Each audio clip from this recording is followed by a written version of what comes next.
Hi everyone. இன்றைக்கி நம்ம வீட்டில் கார்டனை பற்றியும் ஸ்கூல் டேஸை பற்றி பேசி ரொம்ப நாளாச்சுல அதை பற்றியும் தான் பார்க்க போகிறோம். ஃபஸ்ட்டு செடியை பற்றி பார்த்துலாம். நம்ம குண்டுமல்லி செடி ரொம்பவும் நல்லாவே சூப்பராக வளர்ந்துட்டாங்க, நல்லா ஹைட்டாக. அதுலேருந்து பூக்கிற பூக்கள் ஒன்றுமே நல்லா மதுரை மல்லி மாதிரி இருந்தது. இலைகள் கொஞ்சம் இந்த மாதிரி வெள்ளை வெள்ளை பூச்சிகளால் பாதிக்கப்பட்டு இருந்தது. அதுவும் நிறையலாம் இல்லை, அங்கங்கே ஒரு ஒரு 10 இலைகள் இந்த மாதிரி இருந்தது. அதுக்கு காரணம் என்னன்னு தெரியல. இது என்ன விதமான பூச்சி, இது செம்பருத்தி பூச்செடியில் இருக்கிற மாதிரியெல்லாம் இல்லை. வெள்ளை பூச்சிகள் ரொம்ப சின்ன சின்னதாக இருந்தது. அப்புறம் பூக்கள் நல்லா வளமா பூக்கள் தந்துச்சு.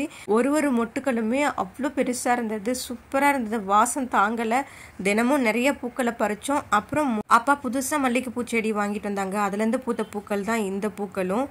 ரொம்ப வாசமா இருந்தது. சேம் பின்னாடி வச்சிருந்த அதே மல்லிகை பூச்செடி தான் போல. இதுவுமே ரொம்ப நல்லா இருந்தது. நம்ம ஸ்கூல் டேஸை பத்தி பேசி ரொம்ப நாள் ஆச்சு. நம்ம ஸ்கூல் டேஸ் பத்தி பார்க்கலாம். 10th ஸ்டாண்டர்ட்ல நாங்கள் எல்லாருமே நைட் ஸ்டடி பண்ணோம் எங்களோட ஸ்கூல்ல. எங்கள் ஸ்கூலில் ஆக்சுவலாக ஸ்கூல் மாதிரி இருக்காது, வீட்டில் இருக்க ஃபீல் மாதிரி தான் இருக்கும். ஆனால் சம்டைம்ஸ் நாங்கள் வீடை ரொம்ப மிஸ் பண்ணுவோம். அப்படி ஒரு 1 மந்த்துக்கு நாங்கள் 10th ஸ்டாண்டர்டில் ப்ராக்டிக்கல் எக்ஸாம் நடக்கிற வரைக்கும் நாங்கள் ஸ்கூல்லே தான் நைட் ஸ்டடி பண்ணோம். எங்கள் பிரின்சிபல் மேடம் தான் எங்கள் கூடவே இருப்பாங்களே நைட் எல்லாமே. மற்ற டீச்சர்ஸ் எல்லாம் 6 o'clock வரைக்கும் கிளாஸ் நடத்திட்டு கிளம்பிடுவாங்க. ஃபர்ஸ்ட் டே கொஞ்சம் கஷ்டமாக இருந்தது. செகண்ட் டே கொஞ்சம் கொஞ்சமாக பழக ஆரம்பிச்சிச்சு. 10th ஸ்டாண்டர்ட் 12th ஸ்டாண்டர்ட் சொல்லிட்டு இந்த 2 பேட்சுமே இந்த மாதிரி நைட் ஸ்டடி இருந்தது. எங்கள் கூடவே எங்கள் பிரின்சிபல் மேடம் எங்களுக்கு கூடவே இருப்பாங்க. எங்கள் கூடவே அவங்களும் தூங்குவாங்க. மார்னிங் 5 o'clock எந்திரிச்சு ஃப்ரெஷ்அப் ஆகிட்டு ரெடி ஆகிடணும். காலையில் ஒரு மணி நேரமும் படிப்போம். 8:30 போல் கிளாஸ் எல்லாம் ஆரம்பிக்கும். அதுக்கு முன்னாடி நாங்கள் எல்லாம் ரெடி ஆகி படிக்கிறதுக்கு வந்துடுவோம். அதே மாதிரி கிளாஸ் எல்லாம் ஒரு 4:30 போல் முடிஞ்சிடுச்சுன்னா 6:30 வரைக்கும் எக்ஸ்ட்ரா கிளாஸ் நடக்கும். அதுக்கப்புறம் நாங்கள் உட்காந்து படிப்போம். 8:30 வரைக்கும் உட்காந்து படிப்போம். அதுக்கப்புறம் ஃபுட்டு எங்கள் ஸ்கூல்லேயே அரேஞ்ச் பண்ணிடுவாங்க. மெட்ரிகுலேஷன் ஸ்கூலாக இருந்தாலும் பொறுப்பெல்லாம் அவங்க எடுத்துக்கிட்டாங்க அந்த டைமில். எங்களுக்கு ஸ்நாக்ஸ் எல்லாம் வீட்டிலேருந்து வந்துடும். அப்படி தான் ஒரு ஈவினிங் டைமில் எல்லாரோட அப்பா அம்மாவும் ஒரே நாளில் வரமாட்டாங்க. ஒவ்வொரு நாளைக்கு ஒவ்வொரு பேரண்ட்ஸ் வருவாங்க. அப்படி வரும்போது எங்கள் அம்மா ஈவினிங் டைம் ஒரு நாள் வந்தாங்க. வரும்போது நமக்கு ஸ்கூல் பசங்களாக இருந்தாலும் நமக்கு ஈவினிங் டைமில் கொஞ்சம் சாப்பிட்ணுன்னு தோணும் தெரியுங்களா. அந்த டைமில் எதிர்பார்த்துட்டு இருக்கும்போது தான் எங்கள் அம்மா ஃபுட் எடுத்துகிட்டு வந்தால் நல்லாயிருக்கும் அப்படின்னு யோசிச்ச அன்றைக்கி எங்கள் அம்மா எனக்கு மீன் குழம்பு, சங்கரா மீன் எனக்கு ரொம்ப பிடிக்கும், செஞ்சு கொண்டு எடுத்துகிட்டு வந்திருந்தாங்க. என் ஃப்ரெண்ட்ஸுங்களும் என் கூடவே வந்தாங்க.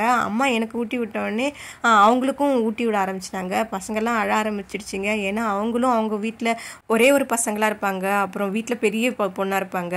வீட்டில் லாஸ்ட் கடைக்குட்டி செல்ல பொண்ணாக இருப்பாங்க. எல்லாமே செல்லமாக வளர்ந்த பிள்ளைங்க தான். என் அம்மா எனக்கு ஊட்டி விடுறத பார்த்தோன்னே அவங்களும் அம்மா கிட்ட ஊட்டிக்கிட்டாங்க. சாப்பிடும்போதே எல்லாருக்கும் அழுக தாங்கலை. ஏன்னா எல்லாருமே அப்பா அம்மாவை மிஸ் பண்ண தானே செய்வோம். அதுவும் எங்கள் அம்மா அன்றைக்கி மீன் குழம்பு, சங்கரா மீன்னா எனக்கு அப்படி பிடிக்கும். அதுவும் என் அம்மா கொண்டு வந்தால் நல்லாயிருக்கும்னு நினச்சப்போ வந்தாங்க பாருங்கள் ஆட்டோவில் இறங்கி. எனக்கா ஒரே சந்தோஷம். நம்ம நினச்சோன்னே நம்ம அம்மா வந்திருக்காங்க அப்படின்னு.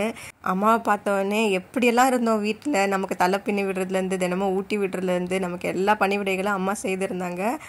இப்போ நம்ம எல்லாமே நம்மளே பண்ணிக்கிறோமேனு ஒரு கஷ்டம் உள்ளுக்குள்ளே இருக்கும். பார்த்தோன்னே அப்படியே அழுக தாங்கலை. இப்படி தான் என்னோட 10th ஸ்டாண்டர்ட் போச்சு. அதுதான் ஃபஸ்ட்டு டைம் நான் அப்பா அம்மா விட்டு பிரிஞ்சு இருந்தது. அப்புறம் என்னோட சப்ஜெக்ட் டீச்சர் ஒருத்தவங்க ஜுவாலஜி டீச்சர் சொல்லியிருந்தேன்ல, அவங்க சிலபஸ் சீக்கிரமாக முடிச்சிட்டாங்க. அன்னைக்கு ரிவிஷன் தான் நடந்திருந்தது. நாங்கள் காலையில் சீக்கிரமாக எந்திரிச்சு படிச்சுட்டு அன்னைக்கு டெஸ்ட்டுக்காக படிக்க சொல்லியிருந்தார் எங்களை எல்லாருமே. நாங்கள் என்ன பண்ணிட்டோம், நானும் என் ஃப்ரெண்டும் படிக்கிறோன்னு சொல்லிட்டு டெஸ்க்லேயே அப்படியே தூங்கிட்டு இருக்கோம் எங்களுக்கே தெரியாமல். இதில் ஆச்சரியமான விஷயம் என்னென்னா, எங்கள் சாருக்கு நாங்கள் தூங்குறோன்னு தெரிஞ்சும் எங்களை டிஸ்டர்ப் பண்ணல, விட்டுட்டாங்க. காரணம் நாங்கள் படிச்சுட்டே இருக்கோன்னு அவருக்கு தெரிஞ்சு பிள்ளைங்க பாவம்னு அப்படியே விட்டுட்டாங்க. எங்கள் ஸ்கூலில் உண்மையாகவே டீச்சர்ஸ் பேரண்ட்ஸ் மாதிரி தான் பசங்களை கேர் பண்ணிப்பாங்க. அதான் உண்மை. ஒரு நிமிஷம் நாங்கள் பிடிச்சி எழுந்திரிச்சு பார்த்துட்டு சாரி சார் சொன்னோம். இருக்கட்டும்மா, ரெஸ்ட் எடுத்துக்கோங்க, டெஸ்ட் ஈவினிங் வச்சுக்கலாம் அப்படின்னு சொல்லிட்டாரு. இவ்வளோ பெரிய மனசு எங்கள் சாருக்கு. இப்படியெல்லாம் உங்களுக்கு டீச்சர் இருந்திருக்காங்களா அப்படின்றது மறக்காமல் கமெண்ட் பண்ணுங்கள். நம்ம வீட்டில் பூத்த குண்டுமல்லி பூ செம்மையாக பெருசாக செம்ம வாசமாக இருந்தது. இந்த பூச்செடியில் பூக்குள்ளே இன்னொரு பூ வளருது. இதெல்லாம் பார்த்துருக்கீங்களான்ற கமெண்ட் பண்ணுங்கள். Bye bye. Subscribe channel.